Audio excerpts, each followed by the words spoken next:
네, 감사합니다. 오늘 말씀은 창세기 3장 1절에서 24절 말씀입니다. 깨어진 하나님의 형상에 대해서 살펴볼 텐데 인간의 죄가 무엇인가를 한번 살펴보도록 하겠습니다.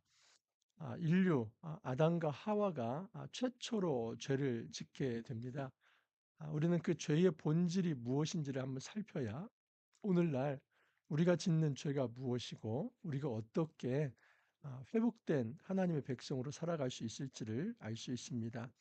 우선 1절에서 8절을 한번 먼저 살펴보겠습니다. 1절을 한번 보면 그런데 뱀은 여호와 하나님이 지으신 들짐승 중에 가장 간교하니라. 뱀이 여자에게 물어 이르되 하나님이 참으로 너희에게 동산 모든 나무의 열매를 먹지 말라 하시더냐. 여기 보면 뱀이 나타나죠. 이 뱀의 정체가 무엇인가? 여기 보면은 어떻게 이 들짐승이 말을 할 수 있나 또 이렇게 생각할 수 있는데 이것은 에덴 동산에서 쫓겨나기 이전의 상태입니다. 쫓겨나기 이전의 상태는 생태계가 파괴되기도 전이었고 특별히 여러분 이 생각을 해야만 합니다. 에덴 동산 안에서는 육식이 허용되지 않았습니다. 그 얘기는 모든 동물이 이제 푸른 먹을거리를 먹고 살았습니다. 그런 생태계에서는 지금의 어떤 포식자의 어떤 방식과 다르죠. 그러니까 완전히 이 에덴 동산 안에서의 어떤 이 살아가는 삶의 방식이 현재의 깨어진 이 어떤 세계 하나님 나라에서와는 다르다. 그래서 이 뱀은 여러분 일단은 들짐승 중에서 가장 간교한 자라고 얘기를 하는데 요한계시록 12장 9절에 보면 큰 용이 내쫓기니 옛뱀 곧 마귀라고도 한다라고 얘기합니다. 그래서 이 옛뱀 마귀라고도 하고 사탄이라고도 한다. 그래서 이 뱀의 정체를 마귀와 사탄으로 봅니다. 그런데 많은 신학자들은 이 뱀이 사탄과 동일시되는 것이 아니라 사탄이 들짐승 중에서 가장 간교한 이 뱀을 사용했다라고 볼 수 있습니다. 이 뱀이 간교하다는 말, 히브리어로는 아룸 그럽니다. 아룸. 근데 이 아룸이라는 말은 간교하다라는 말도 있지만은 슬기롭다라는 말도 있습니다. 잠언 14장 8절 같은 경우는 똑같은 이 히브리어 아룸을 슬기롭다라고 표현을 합니다. 그렇기 때문에 사실 이 뱀은 원래 가장 들짐승 중에서 지혜로운 자였다라고 볼 수 있죠. 근데 그 지혜가 어떤 방향성을 갖느냐에 따라서 간교하기도 하고 또 지혜롭기도 합니다. 이 뱀의 어떤 지혜로움을 사탄이 사용한 것이지요.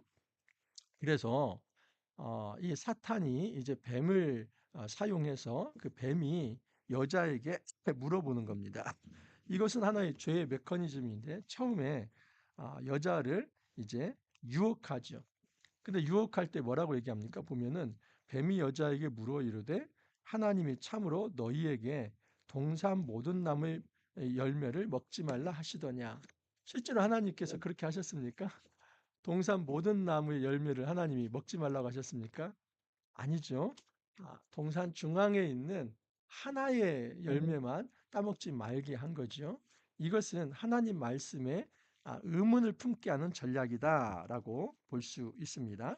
자, 그리고 이 뱀이 이제는 그렇게 물어보자 여자가 이제 대답을 하게 됩니다. 여자가 이제 뭐라고 대답을 하냐면 여자가 이렇게 대답을 하죠. 아, 여자가 뱀에게 말하되 동산 나무의 열매를 우리가 먹을 수 있으나라고 얘기를 합니다. 여기까지는 좋습니다. 여자가 뱀의 이 어떤 질문에 대해서 그렇지 않습니다. 우리 하나님께서 모든 동산 나무 열매를 우리가 먹을 수 있긴 했습니다. 근데 3절이 문제가 되는데 동산 중앙에 있는 나무의 열매는 하나님의 말씀에 너희는 먹지도 말고 만지지도 말라. 너희가 죽을까 하노라 하셨느니라. 어제 다루었지만 여러분 2장 17절에 이런 말씀이 있었죠. 선악을 알게 하는 나무의 열매는 먹지 말라. 내가 먹는 날에는 반드시 죽으리라. 여기에 여러분 만지지도 말라는 말이 있습니까? 없지요. 근데 여기에 만지지도 말라 이 말을 첨가시켰고 너희가 죽을까 하노라 할 때 2장 17절에서는 반드시 죽으리라 하는데 죽을까 하노라. 그래서 사실은 이 히브리어로 죽는다는 말이 무트 그럽니다. 근데 히브리어에서는 이 부사가 발전이 되지 않았기 때문에 하나님이 반드시 죽는다 이렇게 얘기를 했을 때는 무트 무트 그렇게 한 겁니다. 그래서 죽는다 죽는다 했는데 이 하와는 죽을까 이 죽을까라는 말은 무트 이 죽는다는 말을 한 번만 쓴 겁니다. 그리고 이제 하나님께서도 하시지도 않은 말씀 만지지도 말라. 소위 이것이 말씀에 대한 첨삭이죠. 없는 말씀을 첨가하고 또 이제 당연히 들어갈 말씀을 빼버리는 것. 이것이 말씀에 대한 첨가와 삭제이죠. 하와에게 바로 이런 문제가 있었습니다. 말씀에 철저하지 못한 것이죠. 그런데 이 말씀에 철저하지 못한 것은 뱀의 유혹이었습니다. 처음에 의문을 품게 하고 또 조금씩 이제 말씀에 철저하지 못하게 합니다. 자, 그랬더니 뱀이 뭐라고 합니까? 4절에 보면 뱀이 여자에게 이르되 너희가 결코 죽지 아니하리라. 이제는 180도 하나님의 말씀을 거짓으로 바꾸어 버립니다. 하나님은 반드시 죽는다 했는데 뱀은 결코 죽지 않는다. 여러분 반드시 죽는다는 말과 결코 죽지 않는다는 말은 단 1%도 중립지대가 없습니다. 그러니까 전혀 다른 말이죠. 하나님께서는 이 선악과를 따먹으면 반드시 죽는다. 근데 뱀은 이 선악과를 따먹어도 반드시 죽지 않는다. 여기에 어떤 중립지대, 어떤 교점이 있습니까? 어떤 이제 중간에 똑같은 이제 교집합이 존재하지 않습니다. 그런 상황에서는 하나님 말씀이냐 아니면 이 사탄의 말이냐 그것을 분별을 해서 사탄의 말이 거짓이라고 한다면 당연히 거부를 해야 하는데 여인의 마음에 이 이제 사탄이 탐심을 불어 넣습니다. 자, 5절을 보면 너희가 그것을 먹는 날에는 너희 눈이 밝아져 하나님과 같이 되리라. 되어 선악을 알 줄 하나님이 아심이니라. 여러분 인간에게 있어서 이 욕구라고 하는 것은 결코 죄가 되지 않습니다. 자, 그런데 그 욕구가 탐심이 되면 문제가 되는 것이죠. 여러분 욕구와 탐욕의 차이점을 아십니까? 욕구라고 하는 것은 사실은 가치 중립적인 겁니다. 우리가 배고프면 먹고 싶고 또 피곤하면 잠을 자고 싶고 또 여러 가지 욕구들이 있지 않습니까? 그리고 사람이 이제 자기 성취에 대한 욕구가 있고 이런 이 욕구는 결코 잘못된 게 아닙니다. 인간이라고 한다면 그런 욕구가 있는 것이죠. 근데 이 욕구가 탐욕이 되면 문제가 되는데 이 단순한 이 욕구 갈망을 탐욕으로 만드는 것은 그 방향을 비틀어 버리는 겁니다. 사탄이 인간의 이 욕구를 자만, 교만, 그리고 뭔가 더 높은 것을 꿈꾸는 마음을 사탄이 심어주는 것이죠. 어떻게 사탄이 심어주냐면 너희가 이것을 먹으면 너희도 하나님과 같이 되어서 눈이 밝아져서 선과 악을 다 판단할 수 있다.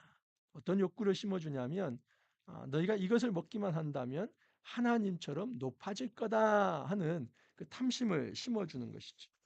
그래서 여러분이 욕구가 이제는 여인에게 있어서 단순한 어떤 가치 중립적인 갈망이 아니라 아, 나도 하나님처럼 되고 싶다고 하는 교만과 탐심으로 바뀌게 된 것입니다. 그 순간 보니까 이전에 그렇게 보이지 않았는데 너무 먹음직하고 보암직하고 지혜롭게 할 만큼 탐스럽기도 한다라고 얘기를 합니다. 여러분 이 죄라고 하는 것은 탐심, 이 탐욕이 있을 때 자랍니다. 제가 집에서 이 유산균을 길러 먹는데 유산균의 한 숟갈을 이제 그 어떤 그릇에 놓고 우유를 부으면 그 유산균이 이제 굉장히 발효가 됩니다. 여러분, 이 발효가 된다고 하는 것은 우유가 숙주라고 하는 우유가 있기 때문에 조그마한 유산균도 이렇게 부풀어지는 겁니다. 마치 죄가 그렇습니다.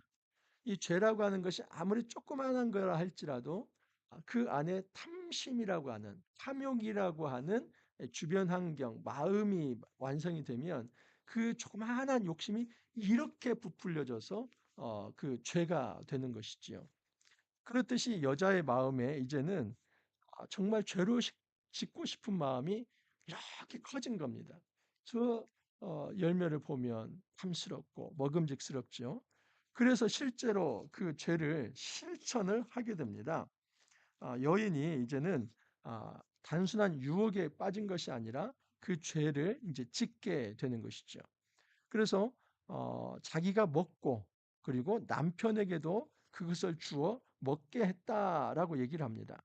여러분, 이 죄를 짓는 데 있어서 만약에 어떤 대상이 매력이 없다면 절대 죄를 짓지 않습니다. 반드시 죄를 지을 때는 그 짓는 이 대상이 매력이 있기 때문입니다. 그래서 우리는 뭔가 매력 있는 일, 매력 있는 사람, 매력 있는 대상, 매력 있는 존재에 대해서 눈멀면 안 됩니다. 그 매력 뒤에 내가 이런 행동을 했을 때 무엇이 있을까를 반드시 생각하는 것이 지혜로운 사람입니다. 우리가 좋게 보이는 것을 함부로 실천하지 말아야 할 것은 그 좋게 보이는 것 이면에 그것을 행했을 때 죽을 수도 있다는 생각을 해야만 합니다. 하와는 창세기 2장 17절 말씀을 기억해야 있죠. 선악과가 아무리 매력적이어도 그거 따먹으면 정령 반드시 죽으리라. 이 말씀을 기억해야 하는데 그 말씀을 기억하지 않은 것입니다. 그래서 그것을 이제 남편에게도 나누어 주는데 여러분 이것은 범죄의 심리입니다. 내가 죄를 지으면 이 공범자를 만들어서 나의 죄의 어떤 외로움을 달래고 싶은 것이죠. 나 혼자만 이런 일을 하는 거 아니다. 다른 사람도 이런 일을 하기 때문에 괜찮다. 이런 심리를 이 범죄자들은 만듭니다. 또 하나의 심리가 있는데 7절을 보면 이에 그들의 눈이 밝아져 자기들이 벗은 줄을 알고 무화과 나무 잎을 엮어 치마로 삼았더라. 여러분 이것은 수치심이 드는 것이고요. 또한 죄를 지은 사람의 심리는 은둔과 도피입니다. 8절을 보면 그들이 그날 바람이 불 때 동산에 거니시는 여호와 하나님의 소리를 듣고 아담과 그의 아내가 여호와 하나님의 낯을 피하여 동산 나무 사이에 숨은지라 하면서 하나님의 음성이 들리면 여러분 반가이 맞아서 하나님 저 여기 있습니다. 이게 당연한 거 아닙니까? 그런데 그게 아니라 하나님의 음성이 들릴 때 숨습니다. 죄를 짓는 사람의 특징은 뭐냐면 말씀을 거부합니다. 그리고 말씀을 두려워합니다. 우리 신앙생활 하면서 말씀이 멀어지고 말씀이 싫어지고 말씀을 거부하는 것은 되게 적신호입니다. 정말 이런 신호가 있다면 꼭 여러분 이건 내 인생의 적신호라고 생각하십시오. 왜냐하면 그것은 뭔가 내 영이 지금 잘못된 겁니다. 하나님이 말씀하시는데 왜 그게 도피할 일이고 숨어야 할 일이고 그리고 그것이 거부스러운 겁니까? 근데 말씀을 듣는 것이 거북하고 또 두렵고 부담스럽고 말씀을 듣기 싫어하고 이런 마음은 하나님이 주시는 마음이 아니라 사단이 주는 것이고 인간의 이 죄성이 살아나기 때문에 그렇게 하나님을 피해서 숨고자 하는 심리입니다. 자, 그러나 우리 하나님은 그런 죄인을 찾아 나섭니다. 그러면서 아담아, 아담아, 네가 어디 있느냐? 9절에 이렇게 물어보죠. 여호와 하나님이 아담을 부르시며 그에게 이르시되 네가 어디 있느냐? 우리 하나님이 아담이 어디 있는지를 몰라서 물어본 것일까요? 그렇지 않습니다. 이것은 영적인 주소를 물어보는 것이죠. 아담아, 아담아, 네가 어디 있느냐 하는 것은 네가 어디로부터 일탈했느냐 물어보는 것이죠. 자, 그렇게 하나님께서 아담의 영적인 주소를 물어보자 아담이 솔직하게 고백합니다. 제가 벗어서 두려워서 하나님을 피했습니다. 여러분, 이전에 벗은 몸이 아담에게 두려움이 있었을까요? 없었죠. 근데 죄를 지으면 여러분 수치심이 생겨납니다. 그러니까 부부 사이에서도 여러분 벌거벗었을 때 두려움이 없고 부끄러움이 없는 상태는 좋은 겁니다. 그런데 부부 사이에 만약에 이 벗은 상태가 부끄러움이 상태가 된다면 뭔가 그 사이에 이제 죄가 들어가 있는 것이지요. 그래서 여러분 가장 가까운 사이일수록 투명해야만 합니다. 근데 그 투명했을 때 뭔가 부담이 된다고 하는 것은 둘과의 관계 사이에 뭔가 문제가 생기는 것이죠. 하나님과의 관계에서도 마찬가지입니다. 그리고 이제 아담과 하와 사이에서도 마찬가지입니다. 그들이 부끄러워했던 이유는 뭐냐면 그들의 관계 사이에 죄가 있었기 때문이죠. 하나님께서 계속 신문을 합니다. 누가 너의 벌거벗었음을 내게 알렸느냐? 그런데 이제 아담은 책임 회피를 합니다. 그리고 책임을 전가하죠. 아, 뭘 그렇게 물어보니까 하나님이 주셔서 나와 함께 있게 하신 여자, 그가 그 나무 열매를 내게 주어 먹었습니다. 아주 비겁한 행동이죠. 자, 여자에게도 하나님이 또 물어봅니다. 여호와 하나님이 여자에게 이르시되 내가 어찌하여 이렇게 하였느냐? 여자 역시도 책임 회피와 또 책임 전가를 합니다. 뱀이 나를 꿰물어 내가 먹었나이다. 이제 14절에서 19절은 하나님의 심판 내용인데 이 뱀에 대해서는 신문 절차 없이 바로 심판에 들어갑니다. 14절을 보면 여호와 하나님이 뱀에게 이르시되 네가 이렇게 하였으니 내가 모든 가축과 들의 모든 짐승보다 더욱 저주를 받아 배로 다니고 살아있는 동안 흙을 먹을지니라. 여기서도 유추해 볼 수 있죠. 원래 에덴 동산 안에서의 이 뱀은 기어다니는 존재가 아니었다 하는 것. 그래서 기어다니고 또 가장 흙과 가까이에 이제 땅과 가까이에서 배로 기어다니는 이런 것은 저주의 결과다. 뱀이 이제 하나님께 이런 저주를 받습니다. 그리고 15절에 보면 이걸 소위 원시복음이라고 하는데 내가 너로 여자와 원수가 되게 하고 내 후손도 여자의 후손과 원수가 되게 하리니 여자의 후손은 내 머리를 상하게 할 것이요 너는 그의 발꿈치를 상하게 할 것이니라. 여러분, 여자의 후손은 예수 그리스도를 상징합니다. 그 예수 그리스도가 뱀의 머리를 상하게 한다는 것은 뱀을 완전히 심판한다는 것입니다. 하지만 뱀도 역시 여자의 후손 예수의 발꿈치를 상하게 할 정도의 능력은 갖고 있습니다. 그래서 사실 예수님이 이 땅에 오셨을 때 십자가를 지시고 돌아가시기도 하지 않습니까? 이 사단적 세력이 굉장히 힘이 있습니다. 하지만 궁극적인 심판과 승리는 바로 예수님에 의해서 이루어진다는 이게 바로 소위 원시 복음이죠. 이 원시 복음이 예수 그리스도의 오심을 통해서 성취가 되고 특별히 이제 요한계시록 12장에 보면 이 말씀이 성취가 됩니다. 16절에 보면 또 이제 이런 심판이 있습니다. 또 여자에게 이르시되 내가 내게 임신하는 고통을 크게 더하리니 내가 수고하고 자식을 낳을 것이며 너는 남편을 원하고 남편은 너를 다스릴 것이니라. 여러분 이 해산의 고통도 사실은 하나님이 죄에 대한 심판으로 오는 겁니다. 이전에 이 해산의 고통이 있게 하지는 않았습니다. 물론 이제 에덴 동산에서 아직 자녀를 출산한 것은 아니지만 하나님께서 그 여인에게 해산의 고통을 준 것은 하나님의 심판 내용입니다. 자, 그런데 너는 남편을 원하고 남편은 너를 다스릴 것이니라라고 얘기를 합니다. 이 말이 어떤 의미가 있냐면 아주 이 말 잘 이해가 안 될 것입니다. 도대체 여인이 남편을 원한다는 게 뭘까? 그리고 남편은 이 아내를 이제 다스린다고 하는 게 뭘까? 여러분 이것은 축복이 아니라 저주입니다. 어떤 저주의 말씀이냐면 여자는 관계 속에서 상대를 붙들고 지배하려고 갈망한다는 것이죠.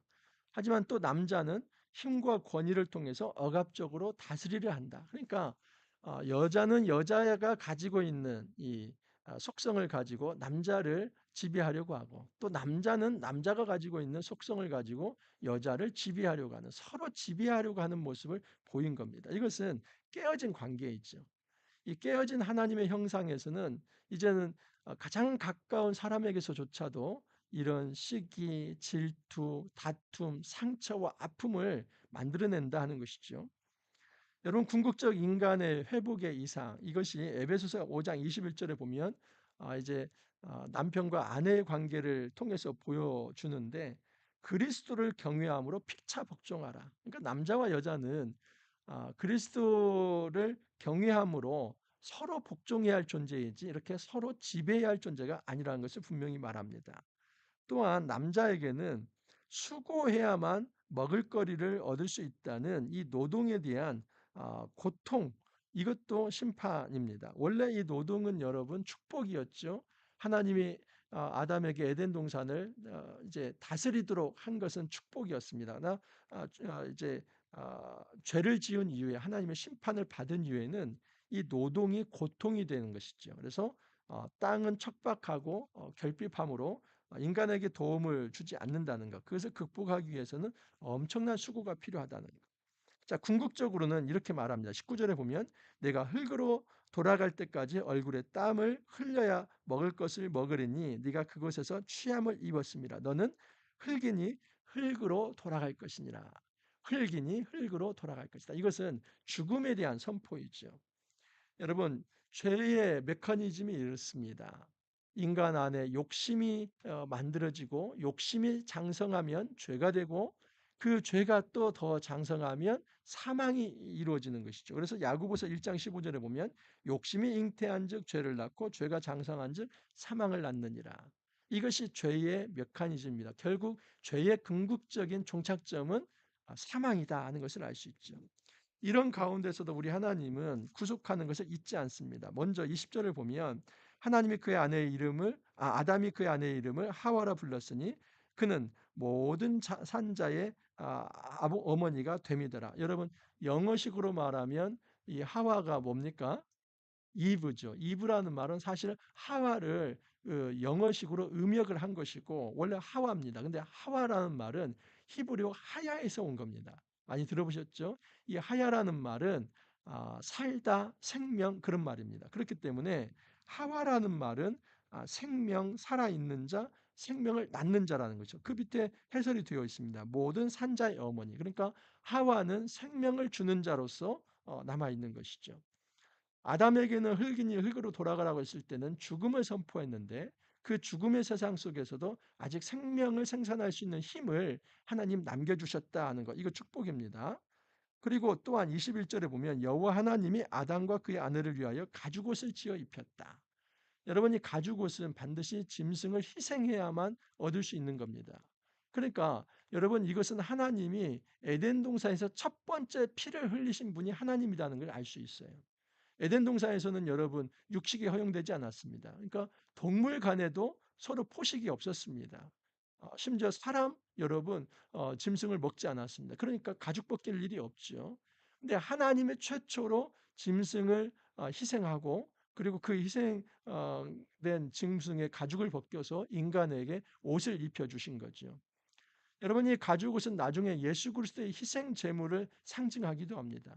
하나님이 친히 준비하신 자기의 독생자 아들을 희생함으로 인간에게 가죽옷을 지어 입히는 것이죠. 그래서 인간이 타락해서 실낙원 에덴에서 쫓겨났지만 여전히 하나님은 은혜를 베푸신다는 것을 알 수 있죠. 또 하나 보면 22절 이하를 보면 여호와 하나님이 이르시되 보라 이 사람은 선악을 아는 일에 우리 중 하나가 되었으니 그가 그의 손을 들어 생명나무 열매도 따먹고 영생할까 하노라. 이런 동산 중앙에 선악을 알게 하는 나무와 함께 동시에 있었던 게 무슨 나무입니까?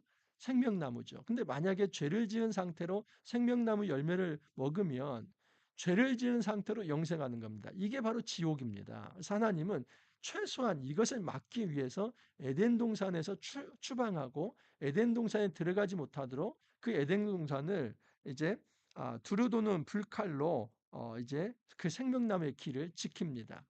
여러분 이것은 저주가 아니라 은혜입니다. 그러니까 하나님께서 구속의 날을 이루기까지는 함부로 죄를 지은 상태로 에덴 동산에 들어가지 못하게 하는 것이죠. 여러분 창세기 20 죄송합니다. 요한계시록 22장 1절에서 5절에 보면 이 생명나무의 길이 그때 열립니다. 그러니까 예수님이 이 땅에 오심으로 생명나무의 길이 열리게 되고 예수님이 재림하실 때 에덴이 다시 완전히 회복이 됩니다. 그것은 옛날로 돌아가는 회복이 아니라 더 좋은 상태, 새 에덴으로 회복이 되지요. 여러분 이제 이틀째 말씀이기 때문에 약간 시간이 좀 길어졌습니다. 제가 애지간하면 이제 20분까지 해서 딱 마치려고 하는데 이틀 말씀이나 3일 말씀은 이렇게 조금 길어진다. 이해를 바랍니다. 오늘 말씀에서 죄가 무엇인지를 말씀을 드렸습니다. 이 죄는 사탄의 말을 하나님 말씀보다 더 귀히 여기는 것. 그러니까 말씀 불순종이 죄의 본질입니다. 인간이 하나님 말씀을 제대로 순종하지 않았을 때 그 인간에게 어떤 더 높은 자리, 하나님처럼 더 높은 곳에 오르게 되는 것이 아니라 가장 밑바닥으로 추락을 하게 되고 그 밑바닥 추락의 결과가 바로 죽음이라고 하는 것. 그리고 죄를 짓는 과정에서 사탄이 얼마나 교묘하게 말씀의 의문을 일으키고 또 이제 인간의 마음에 탐욕을 불지펴서 그렇게 결국은 매력적인 것을 진짜 좋은 것으로 알고 탐하게 하는 것인지 우리가 보게 되었습니다. 여러분, 우리는 반드시 생각해야만 합니다. 뭔가 잘못된 것 같은데 매력적이다 하면은 그 매력적인 것을 내가 탐했을 때 그 이후에 어떤 결과가 있을지 한 번만 생각해 보십시오. 그것이 죽음이라고 한다면 아무리 매력적인 거라 할지라도 그것을 행해서는 안 됩니다. 예를 들어서 어떤 사탕이 있다고 보십시오. 너무나 달아요. 근데 그 사탕 속에 독이 있다는 걸 알면 그 먹으면 됩니까? 안 됩니까? 안 되죠. 근데 어리석은 사람은 당장 그 단맛을 위해서 먹습니다. 먹고 죽게 되는 것이죠. 바로 죄를 짓는 것은 이런 것과 같습니다. 우리가 여러분 죄를 멀리할 수 있기를 바랍니다.